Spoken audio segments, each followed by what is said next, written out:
జిల్లా వ్యాప్తంగా కూడా చూస్తే ఎమ్మెల్సీ ఎన్నికలు ఇవాళ జరుగుతూ ఉన్నాయి. ఈ స్థానిక సంస్థలలో గెలిచిన అభ్యర్థుల నుంచి వాళ్ళు ఓటు వేస్తే ఎమ్మెల్సీగా ఇక్కడ గెలవడం జరుగుతుంది.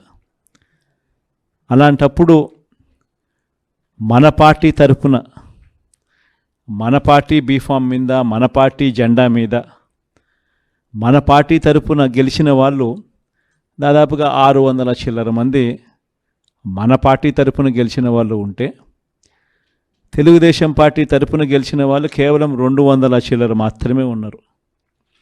అంటే మనకు వాళ్లకు మధ్య తేడా 387 స్థానాలు మనకు వాళ్లకు మధ్య తేడా ఉంది.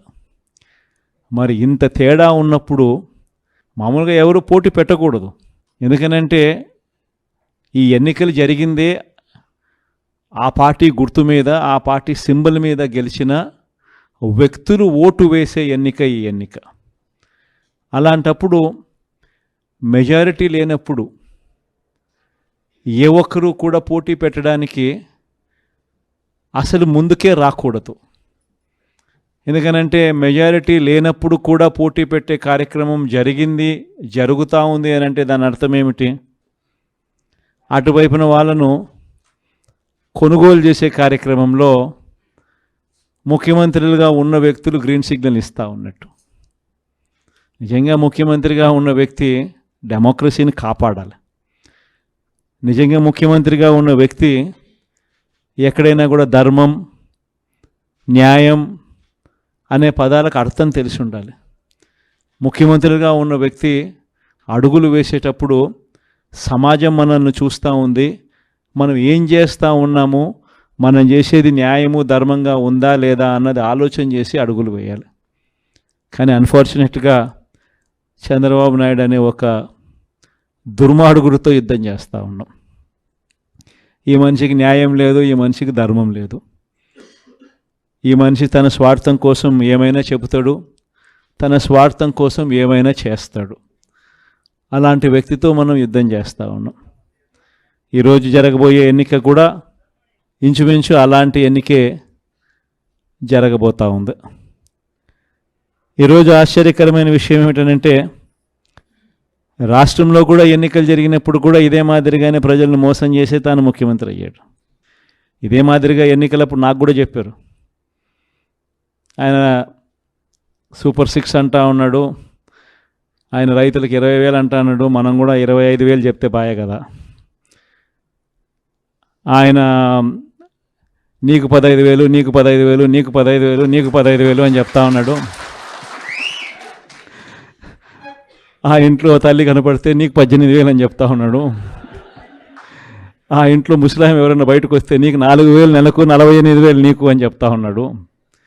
మరి ఇంత మాదిరిగా ఈ మాదిరిగా ఆయన ఆశ పెడుతూ, మభ్య పెడుతూ, మోసం చేస్తూ, ఈ మాదిరిగా ప్రతి ఇంటికి వాళ్ళ మనుషులను పంపించి వాళ్ళ ఎమ్మెల్యేల చేత, వాళ్ళ మనుషుల చేత ఈ మాదిరిగా క్యాంపెయిన్ చేయిస్తూ ఉన్నారు. ఇంత అబద్ధాలను క్యాంపెయిన్ తట్టుకొని మనం కూడా చేయగలుగుతామా ఎన్నికలు? మనం ఎన్నికలు చేయలేము ఈ మాదిరిగా. మీరు కూడా కాస్త కూస్తూ ఆ మాదిరిగా చెప్పే కార్యక్రమం మీరు కూడా ముందుకు రావాలి అని చెప్పి కూడా నా మీద కూడా చాలా ఒత్తిడి తీసుకొచ్చారు.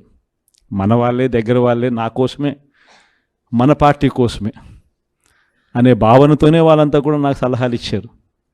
కానీ నేను ఒకటే చెప్పిన, మనం అబద్ధాలు చెప్పి ఆ కిరీటం మనం నెత్తిన పెట్టుకుంటే మాత్రం మనకేం సాటిస్ఫాక్షన్ ఉంటుంది?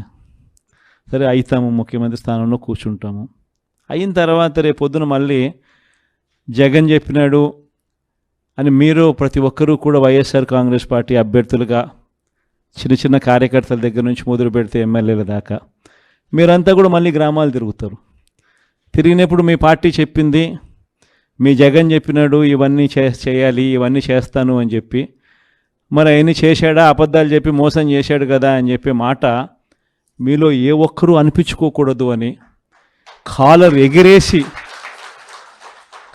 ఎగిరేసి మా పార్టీలో ఉన్న ఏ కార్యకర్త అయినా కూడా, మా పార్టీలో ఉన్న ఏ నాయకుడైనా కూడా ఒక మాట చెప్తే ఆ మాట మీద నిలబడతాం, అన్న నమ్మకం, భరోసానే వైఎస్ఆర్ కాంగ్రెస్ పార్టీ అని చెప్పి కాలర్ ఎగిరేసి చెప్పుకునే పరిస్థితి ప్రతి గ్రామంలో ప్రతి కార్యకర్తకు ఉండాలి. దానికోసమే నేను తాపత్రయపడ్డా.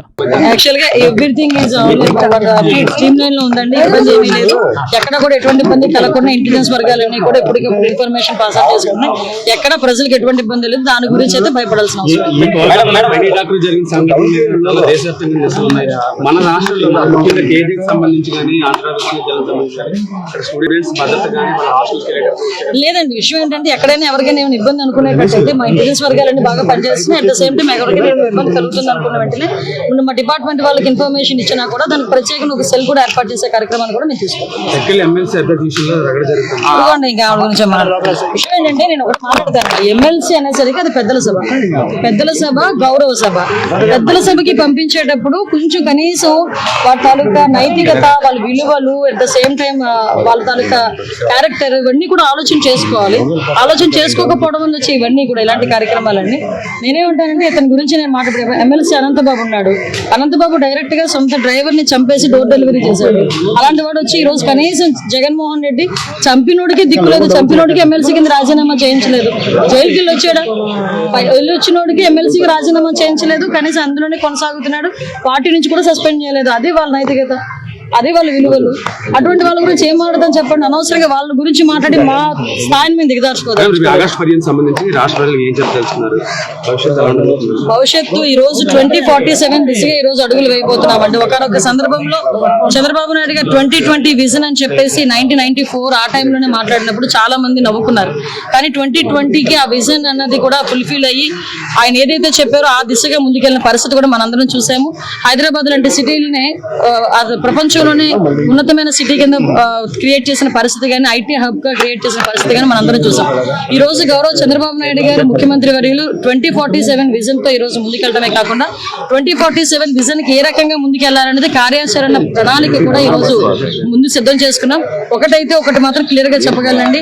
చంద్రబాబు నాయుడు గారు, పవన్ కళ్యాణ్ గారు, లోకేష్ బాబు గారు వీళ్ళందరూ ఆధ్వర్యంలో రాబోయే కాలంలో ఆంధ్రప్రదేశ్ కి మంచి రోజులు వచ్చినాయి, మంచి రోజులు రాబోతున్నాయి. యువత కూడా మంచి భవిష్యత్తు గురించి ఈ రోజు ఆశగా ఎదురు చూస్తుంది. అది ఫుల్ఫిల్ అవుతుంది.